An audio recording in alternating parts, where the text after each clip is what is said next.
తెలంగాణలో semi conductor పరిశ్రమల ఏర్పాటుకు పూర్తి అనుకూల పరిస్థితులు ఉన్నాయని మంత్రి దుద్దిల్ల శ్రీధర్ బాబు స్పష్టం చేశారు.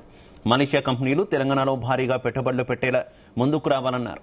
ప్రపంచ స్థాయి సెమీ కండక్టర్ ఎకో సిస్టమ్ అభివృద్ధికి రాష్ట్ర ప్రభుత్వం ప్రణాళికాబద్ధంగా పనిచేస్తోందని వెల్లడించారు. హైదరాబాద్ను చిప్ డిజైన్, ఎలక్ట్రానిక్స్, అధునాతన సాంకేతిక రంగాల్లో అంతర్జాతీయ కేంద్రంగా తీర్చిదిద్దుతున్నామని పేర్కొన్నారు.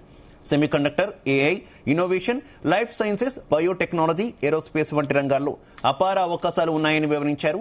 తెలంగాణను గ్లోబల్ ఇన్వెస్ట్మెంట్ డెస్టినేషన్ గా మార్చేందుకు అంతర్జాతీయ భాగస్వామ్యాలకు ప్రాధాన్యత ఇస్తున్నట్టు తెలిపారు.